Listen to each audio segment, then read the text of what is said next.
La semaine suivante, Meursault travaille au bureau et son patron demande à le voir pour lui proposer d'aller travailler à Paris. « Vous êtes jeune, mais il me semble que c'est une vie qui doit vous plaire. » J'ai dit que oui, mais que dans le fond, cela m'était égal, et qu'on ne changeait jamais de vie.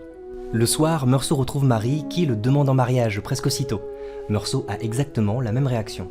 Elle a voulu savoir alors si je l'aimais. J'ai répondu, comme je l'avais déjà fait une fois, que cela ne signifiait rien, mais que sans doute je ne l'aimais pas. « Pourquoi m'épouser alors ?» a-t-elle dit. Je lui ai expliqué que cela n'avait aucune importance et que si elle le désirait, nous pouvions nous marier. Camus explique dans le mythe de Sisyphe pourquoi le mot « amour » n'est jamais adapté. De l'amour, je ne connais que ce mélange de désir, de tendresse et d'intelligence qui me lie à tel être. Ce composé n'est pas le même pour tel autre. Je n'ai pas le droit de recouvrir toutes ces expériences du même nom. Meursault va alors dîner tout seul chez Céleste et observe une petite femme bizarre qui est venue manger à sa table. En attendant le plat suivant, elle a encore sorti de son sac un crayon bleu et un magazine qui donnait les programmes radiophoniques de la semaine. Avec beaucoup de soin, elle a coché une à une presque toutes les émissions. Puis elle s'est levée, a remis sa jaquette avec les mêmes gestes précis d'automate, et elle est partie.